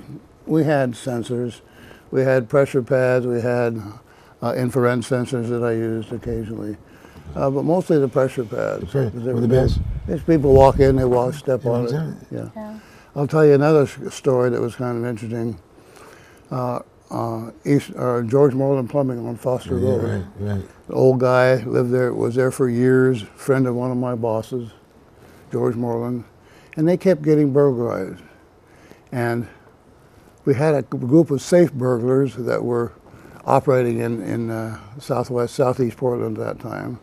So I put a tripwire across the aisle that led to the safe. Yeah. So that anybody walking or crawling toward the safe would hook that tripwire. Just simple tripwire. And then about a week after the alarm had been installed, we got a call. They caught 4 guys inside. Wow. And they were the guys that we were looking for. The guy that I'm thinking of, his name was Marv Setters. And Marv he told me Setters. when he told me when I interviewed him, he said, I was crawling, we broke in, and I'm crawling up the aisle, and I'm looking at the safe, I could see it. And he says, I knew I'd screwed up when I felt that fishing leader around my leg.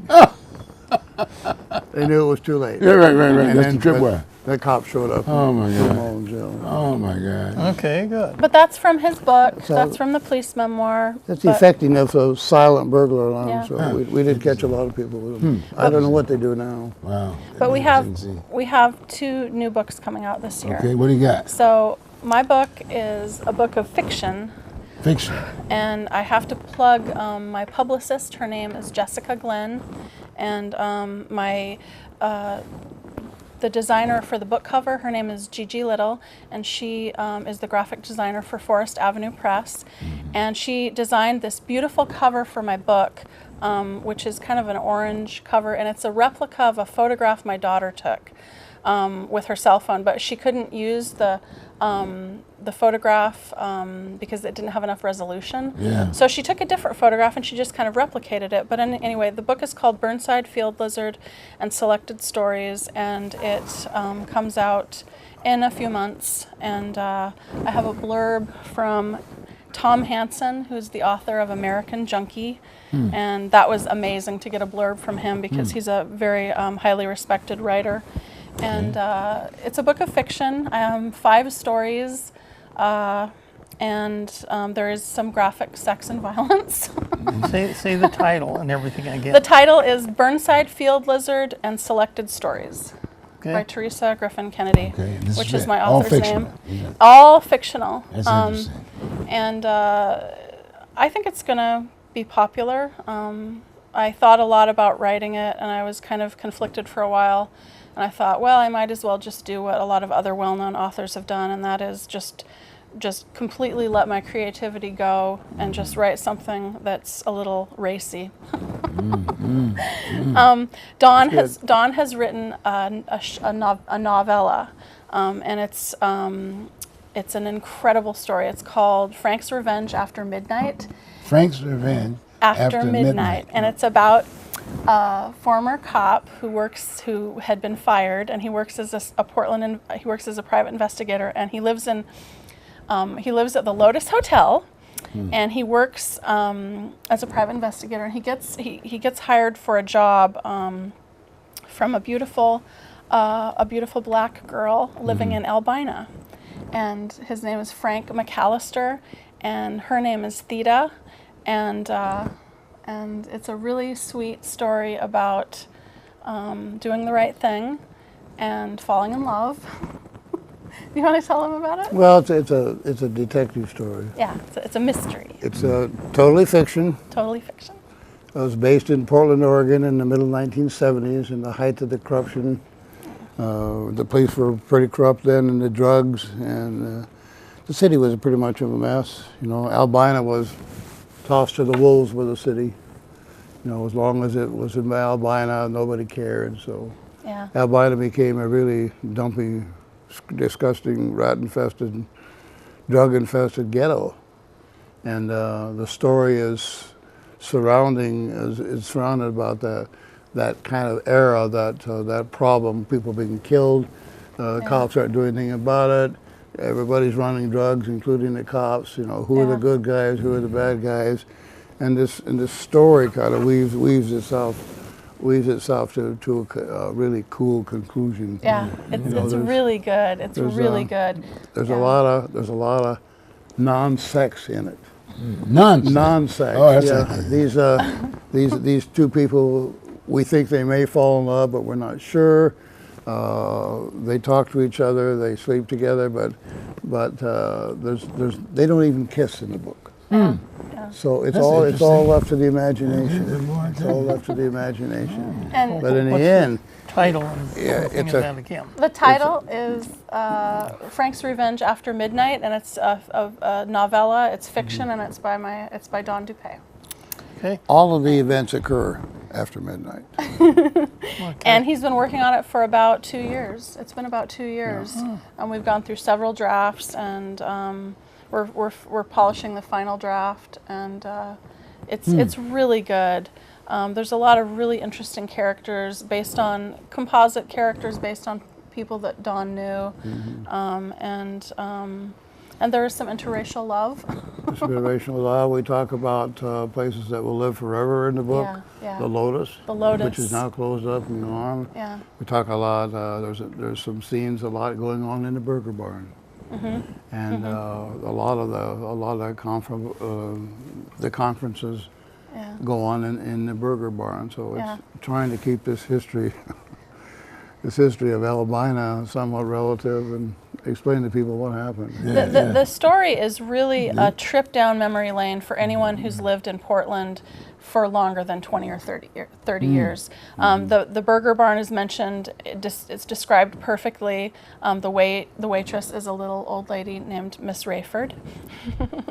And she's a very pretty little old lady. And there's certain names that we've used from people that Don knew, and the Lotus is described. The inside of the Lotus is described, really well, and so it's just kind of Don's way of like preserving kind of a continuity with the past, as he experienced it, and it's really, really good. It has, without sounding kind of moralistic or anything, it has a good message, which is unity and compassion and it's just a really good story.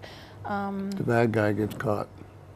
The bad guy gets caught in the Yeah. end, and there's a twist to the end. You'll never think what happened to the guy, but I'll tell you this: the last page of the book is just a picture of a pot of geraniums. Really? Yes. And when you read the book, you'll understand the significance of those geraniums. Right. Wow. Oh, that sounds good. It is good. It's really good. How many pages? I don't know yet. It's 43,000 words. I don't know how it's going to come out in a book yet. It's 43,000 words, so it's probably about 110, maybe 120 pages. It's a novella. It's it's not quite a novel. But Who proofreads it? I'm the best proofreader in the Sure world. do. I'm a perfectionist. Okay. It was proofread by our good friend J.D. Chandler. He's a writer. It's been proofread by Phil Stanford.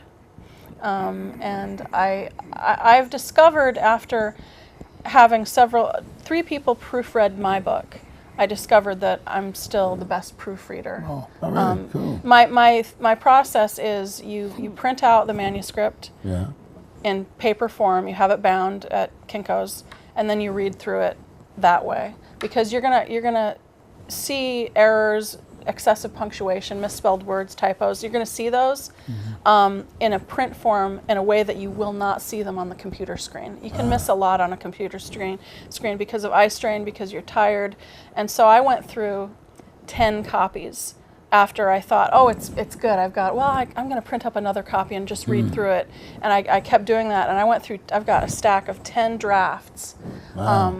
And then I went through the manuscript on the computer one last time a week and a half ago, and I found about 7 or 8 commas that I took out. So I'm the kind of proofer that is really obsessive to the point where I'll go over something again and again, and if I see that extra comma, it'll click and I'll take it out.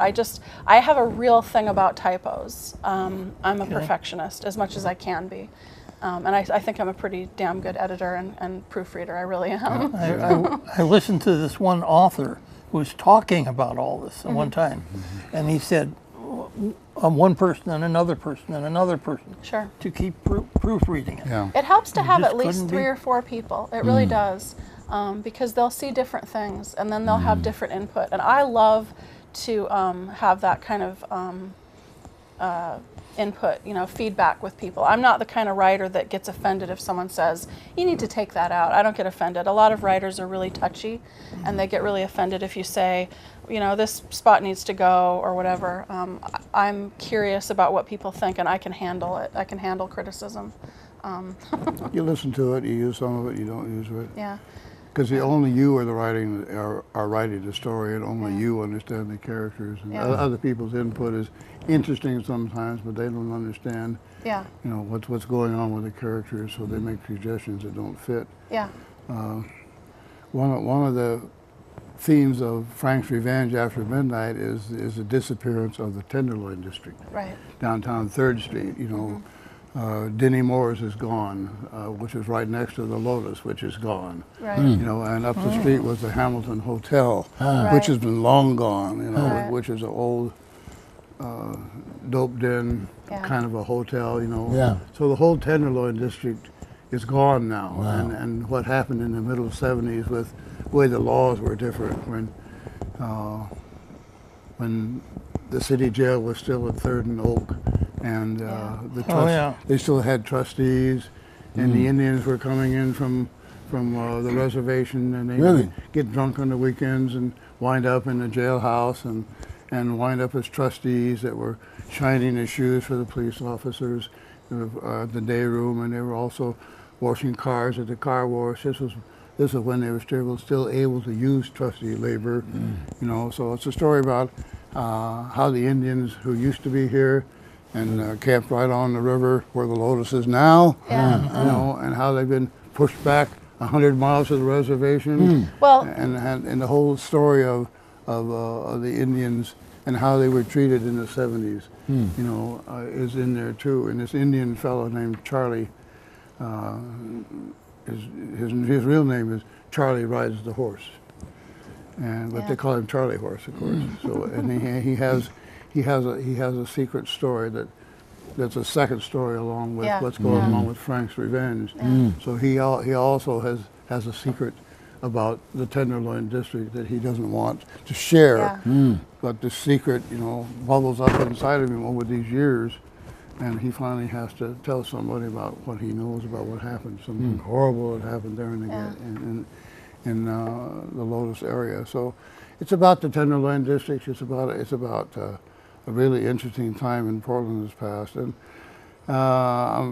I'm going to tell you that I fell in love with Indian Charlie. yeah. Indian Charlie was one of my favorite. Is my favorite character, and I hope to make you guys fall in love with Indian Charlie also. Yeah. Indian Charlie. A couple weeks ago, we were reading it. Dawn was reading it. It was late at night, and we were reading it, and we both got emotional. And because it's kind of a joke. Writers fall in love with their characters sometimes, or they start to think of them as real people. They're not real people; they're just characters. But still, there's this weird connection.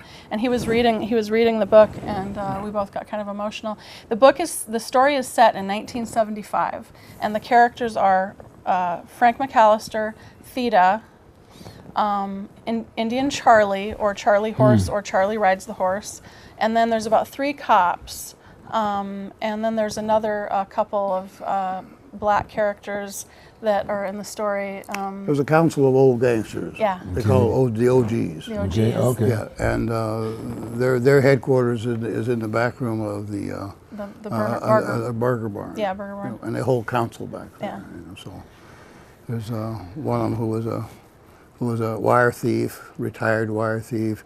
Another one was a retired car thief, and another one was a retired arsonist. That's Leon, right? Or Neon. Yeah, Neon. Neon Jones is the retired. These are the old gangsters that are tired of what's going on in Albina now. Okay. With the murders and the dope. Right. Okay. And they hire this private detective to solve the problem. Right, because the police won't solve. There's somebody out, and this person is killing young black males, robbing them and killing them, and the police don't want to solve the murders. They don't care. So these gangsters hire Frank McAllister to solve this crime, and he does. And they're old and ugly and not attractive men, and so they know that if they go talk to Frank McAllister, he'll say, "Yeah, I'm going." So they send a pretty girl. Theda. They send Theda, and Theda knocks on the door and talks to Frank and begs him to come and help, and he don't want to talk to her first, but she's kind of cute, and so maybe we can do something. You know? But he don't work for free. He don't work for free, so the OGs have to come up with some money, and they do. And so they hire Frank to take care of the problem. And the relationship between Theda and Frank McAllister is really sweet. And there's a little bit of an age difference. She's 28, and Frank McAllister is alluded to be about 52. So there's a little bit of an age difference. But really, the story, the novella has a lot of wonderful messages about just unity and harmony and doing the right thing. And Do the right thing, yeah. And it also, it has some, messages about, about really the corruption in the Portland Police Bureau in 1975. It was pretty corrupt. I mean, there's no doubt. There's no way around it. It was corrupt in 1975. But that's Dawn's book, and it's going to be coming out in the next year, and so. How'd you find that one? How'd you find this piece of work that you? It just something that just came to him. It just came to me, it just. Don't ask a writer how that happened because I can't explain it. You can't explain it? No, I had this one little line in my head for a long, long time about this young lady who was in a hurry, walking down 3rd Avenue. She was a white girl, and she was in a hurry, and she was trying to get to the pawn shop before it closed so she could get her wedding ring out. And somehow that morphed into Theda trying to get a hold of Frank, for a murder. We talked about it, and I said, well, what does Theda look like? And he said, oh, she's blonde. I said, well, why don't you, think about maybe making her, a black girl. Think about. And so we talked about it because this is happening in Albina. Why would she be white? And so we talked about it, and he agreed. So she's a beautiful black girl with topaz brown eyes, and there's a lot of discussion too about the police, about why the homicide detail, they're just swamped with murders. There's 55 and 56 and 57 murders in 1975, which was true. Yes. There were a lot of homicides then. And here we are with a whole bunch of black folks that are getting murdered. And the problem, of course, is that nobody in the ghetto wants cops knock on the door. Do you see this? Do you know who this person is? No. Did you hear anything? No.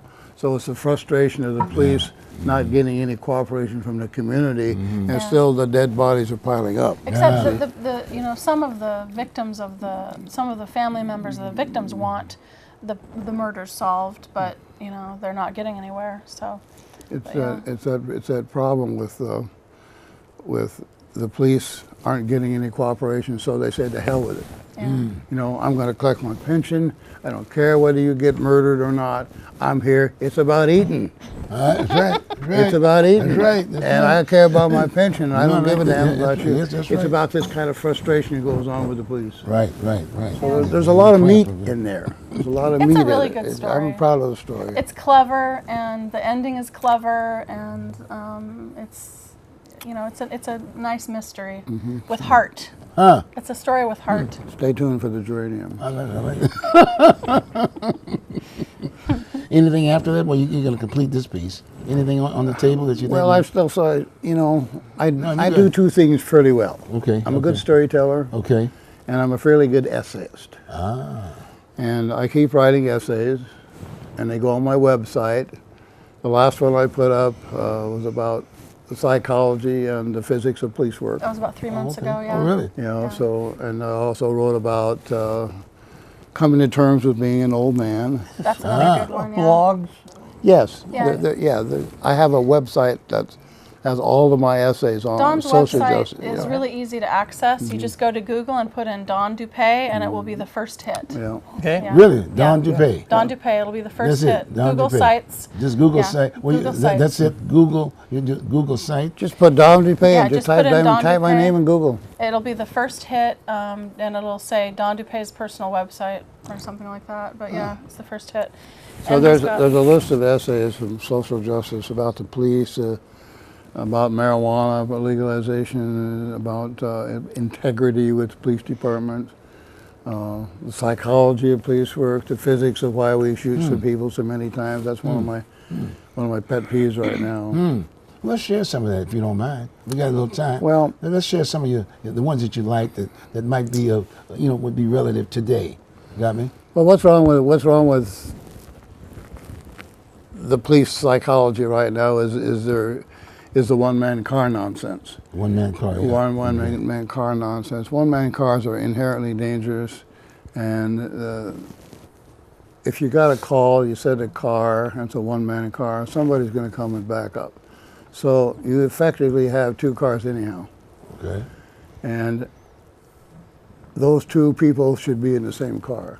There's a psychology, and if you've been drunk in a bar or you got in any trouble and somebody called the cops, if one guy shows up, you're more likely to take a look at him if you're drunk and say, well, screw you, I can take you. Yeah. But if two guys show up, you're going to think twice. So the whole psychology of one man versus two-man cars is a whole different psychology.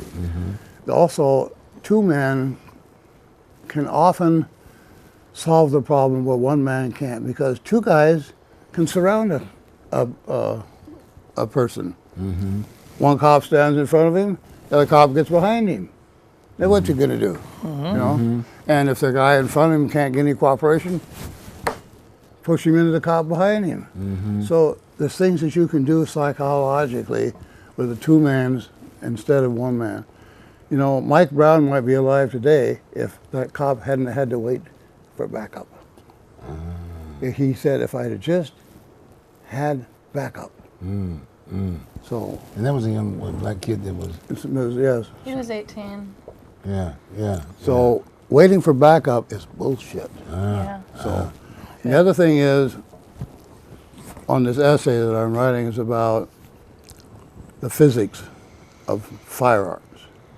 One of the things that makes people mad today, and nobody understands why does a policeman have to shoot him 4 or 5 times, Yeah, or 8 or okay. 9 times, Okay. and he didn't fall down? Bang, bang, bang, he didn't fall down. Well, what happened? Are the police such terrible shots they can't hit the guy? No. They'll hit him 8 or 9 times, and they still don't fall down. There's an old saying in law enforcement, there's an old saying in gun stuff, that lethal begins at 40. That's 40 caliber. Yeah. 38 does not qualify. 9mm, which is essentially the same hole, but with a little different powder behind it, but it's the same problem. It doesn't qualify as lethal. 40 caliber and above qualifies as lethal. Oh, so if you have to shoot somebody 8 or 9 times before they fall down, then maybe you're not using the right ammunition. Wow. Maybe. Maybe if you went to a different kind of ammunition, you'd only shoot the guy maybe once or twice and you fall down. Maybe that's a better solution. So along will come the air marshals back in the middle 70s, and the air marshals' job was to stop these hijackers. Well, if you shoot a gun inside of an airplane, they were worried about the bullet going through the airplane and causing a big mess. So they developed a designer ammunition that's basically a .45 caliber round, but it has small pellets inside, so it's like a miniature shot. So when it hits the person, it just penetrates and creates this horrible wound, kills them. But it doesn't fragment. It doesn't go through the airplane. So they have that kind of ammunition today. If I shot you with my regular .45, you'd probably, if I hit you in the arm, it'd tear your arm off. But you might not fall down. But if I hit you with one of these new shells, you're going to fall down. And you're not going to hit anybody. That's one of the things that police have the problem with. If I shoot somebody, where's the shell going to go? Where's it going to go? Yeah, right. Where's it going to go? And you always think about that. I always thought about that when I was a cop. Where's the shell going to go? And with this new ammunition, you don't have to worry about that. No, they would have now. They have it, but they're not using it. They're not using it. The police are not using this ammunition. Why is that? I don't know, because they're not using it. It's one of the things they need to do. They need to get a higher caliber, so they're more effective on their first shot. And if you give me a .45, and I can't take you down in 2 shots and I'm a cop, then you need to fire me. You need to fire me, because they need to be able to do that. And there's nothing I had a Facebook conversation with a guy who said, well, maybe they're just shooting too many people because. I said, well, how about we use 22s? Let's use 22. We have a 50-round clip. Maybe we can knock them down in 50 rounds. So it's about the size of the caliber. So if you want to make the police look good, and nobody wants to talk about that, give them bigger ammunition. Give them a heavier caliber gun. Who wants to hear that? Nobody. Yeah. But that's the solution to the problem. Yeah. 2-man cars. No more of this arguing and fighting with people. I see these cops pig-piling people. Why? I never pig-piled anybody. You need to go back to this. I was never hired to fight.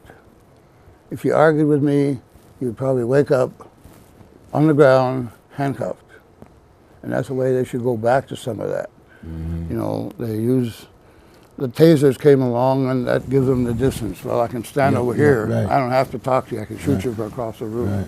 You know, I think if there was ever a study done in Portland deaths at the hands of police, it would be interesting to have a study done comparing deaths by chokehold and deaths by taser, and also nationally. I think one person died by the chokehold, and that was Tony Stevenson. Yeah. Marine. Yeah, and that was a tragic death, but it shows that more people die today because of tasers than the chokehold. And when they have they get excited, I can't remember what it's called, but they, a lot of people are on methamphetamine or drugs, and then they get tased and their heart stops. You know, they have arrhythmia and their heart stops. But I think that it would be interesting if a criminology student wanted to do a study to determine what's more dangerous, tasers or the chokehold. And really, tasers are more dangerous. More people die from tasers. I mean, I think there's been 500 or 600 people have died in the last 15 or 20 years. Over 600 people. Not nationwide. So tasers are killing people more than the chokehold ever did. I have a friend who's a policeman in Gresham, and I asked him about the tasers when I did a ride along, and he said he agreed with me that they have that extreme potential for abuse. Yeah. But he said once you stop, you pull the trigger. Once you stop, the pain stops. And I think that they need, if they're going to continue to use tasers, they need more sensitivity training with tasers. Yeah. You know, you don't just keep tasing people. Yeah, You know, exactly. there's a time when you use that, and there's a time when you stop. Yeah. So Yeah, because they have that potential for abuse, Yeah. I've always been against them. And if you want to find out about that, you can go to YouTube and just put in tasers, police officer, whatever, and you'll see these. I've seen these horrible videos on YouTube. LAPD is pretty bad. They do it a lot. And these guys get really excited and they want to punish someone. They're angry, the guy's resisting, he's fighting, he's pissing them off. Yeah. They want to punish him, so they want to tase him because they know he's going to wiggle and he's going to cry for his mama. And I've seen these guys get so excited, they'll start yelling, tase, tase, tase, tase, and they get like all worked up. You know, and these are the kinds of cops that abuse it, that tase someone to the point where they kill them because you're putting in so much electricity into that body that their heart begins to beat. You get arrhythmia and the heart stops. You know, so People need to realize that it's just a cattle prod Yeah, with a short handle. yeah, That's all it is. That's all it is. It's a cattle prod with a short handle. yeah. Interesting. You know, Interesting. and Wow. I don't know. Well, tell me this. When I ran for sheriff, Go on. Talk to me. I was going to get rid of tasers. 2006. It would have yeah. it would have started a war, but I think it would have been a good war. Well, you got my vote. Yeah. I'm sure Richard will probably. So you got 2 votes tonight. He's gonna do a. We're gonna do a write-in. I was gonna say, We're gonna do a write-in. See, we're doing a write-in. Pro wrestling has to stop the chokehold. Is that right? Because it was so Probably. effective. It's effective, yeah. Yeah. It's effective. Very effective. I think You that's know, why they have said no chokehold. Hey, while we got about 10 minutes, let's talk a little bit about the school shootings up in Florida. What thoughts did you guys come up with? You need armed people Yeah. outside of the school. They need to have the same kind of protection that the bank has. Well, I was reading on Facebook today an article. Apparently, just recently, a armed gun enthusiast teacher accidentally shot a student trying to demonstrate how to disarm someone. So I don't believe teachers should be armed.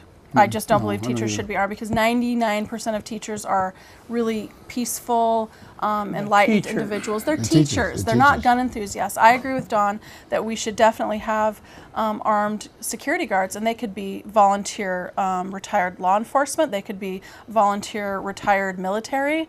But I support the kids, and I posted about it on Facebook. I support the kids protesting because they just want to be safe. I mean, can you imagine? None of us had to go through grade school or Anything high like school that. experiencing anything like this. I mean, I grew up in the 70s. I was in grade school and high school all through the 70s and the early 80s. I never had to deal with this kind of thing. I mean, I feel terrible for the kids today because they go to school and they wonder, is it going to be my last day I'm alive? Am I going to get shot and killed because I decided to go to high school today?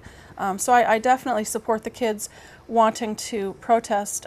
Some people on Facebook, some gun enthusiasts, a couple people I saw posted about the kids and what do they know?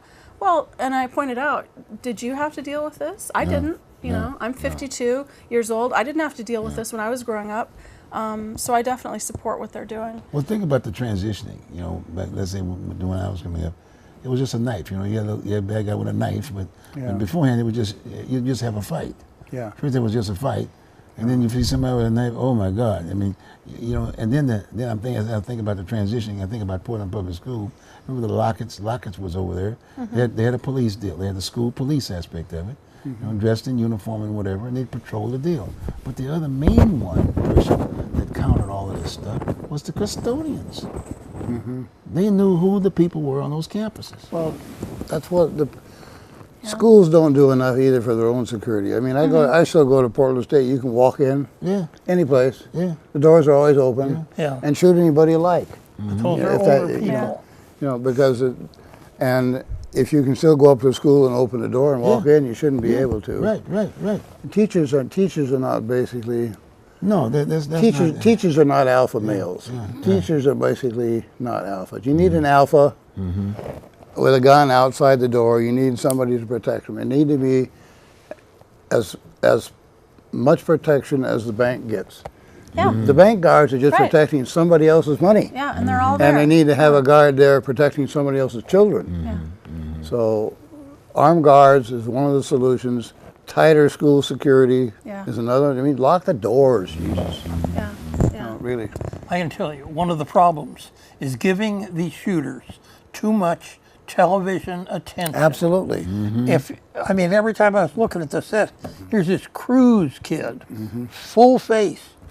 They shouldn't put him on at all. Yeah. He should go into total obscurity. I agree. Just disappear completely and stay out in prison for years and years and years. The other thing I really want to mention, Dawn and I have guns, and I know a lot of people that have guns, and I just want to say, number one, the shooter should not have been able to buy that rifle. Yeah. He was a kid. A teenager should not have the legal means to buy a rifle. That's wrong.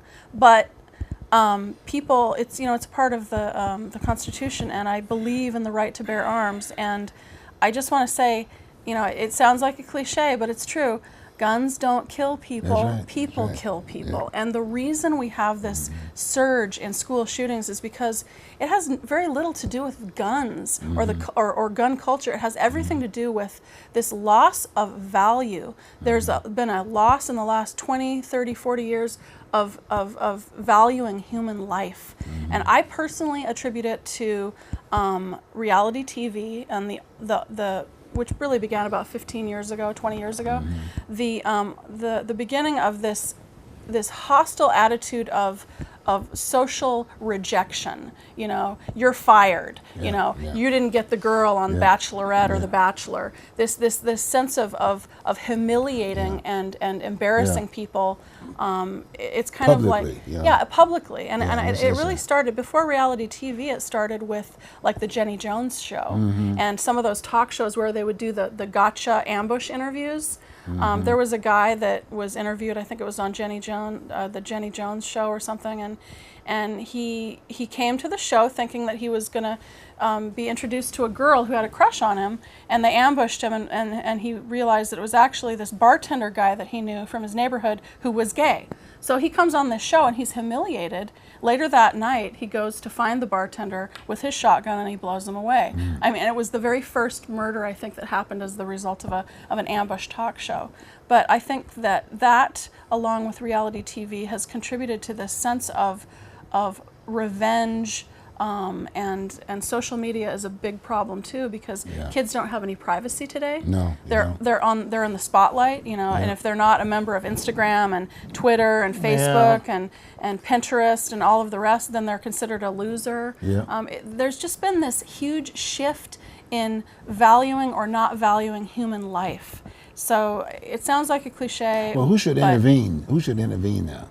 That's what we're talking about, leadership again. Oh, too. gosh. Who should intervene? I don't know. I People just kind of at a loss. They have to say, well, it's not in my backyard, so to speak. But the then all of a media sudden- has so much influence. Cut down on tell the media.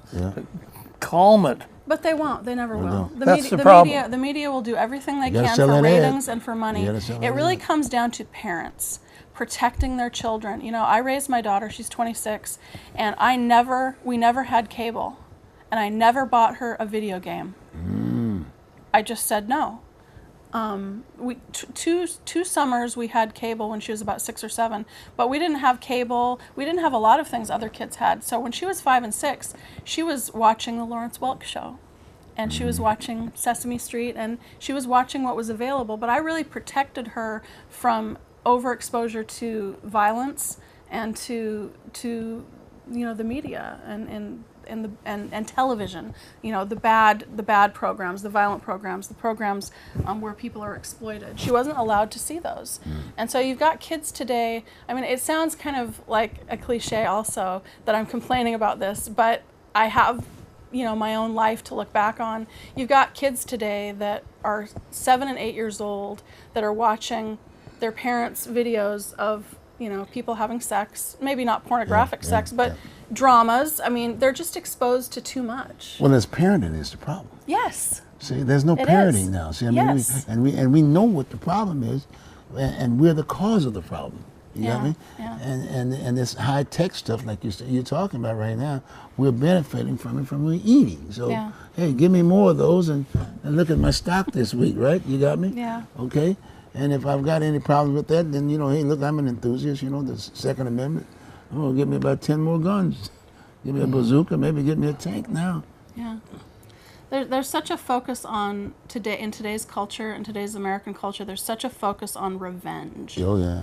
Revenge. And it's really, really sad. And I just wish that more people had more compassion, you know. Well, nothing to do. That's the other issue. Yes. Nothing to do. And I'm thinking about, especially now, with the baby boomer era, like I said, when you knock at these doors, people are just, they're just anxious. They just talk to someone. Right. And there's nothing there for them. The two, like I said, it's all national TV, and it's hate. Right. We talked about this, but Right. we've done this for quite some time. But it just goes on and on and on. Yeah. Right. Well, we're about there. We're about there now. Yeah. We got about about a minute and 5 seconds. We need to say thank you to our This has crew. been fantastic. Oh, thank you guys for being Thank here. you That's for right. letting us Gee come on whiz, again. we did 2 good shows. I thought it was great. We educated a lot of folks. But please get out and About register to them. vote. And vote, folks. Register to vote. Get registered to vote. We gave you a good example, and I'm running, but register to vote. Not necessarily me, but me first. But anyway, the bottom line is that you got to get involved in the process. That's the other thing. If we're going to change it. And you've done very well. Well, like I said, I feel pretty good, but the military gave us quite a bit in terms of educating us in boot camp, right, of all things. We don't have a boot camp now. As far as I'm concerned, we should have the draft. A lot of folks don't like the idea of the draft piece, but it gives you an outplay. One to go, you can get out of Dodge for a minute. Don went to boot camp when he was 16. 16, I heard that. I'm still in boot camp. I joined the reserves, so. Is that right? I got you. Well, here we go. That's it. Yeah, Thank you, Richard, for allowing us to do this. We appreciate it.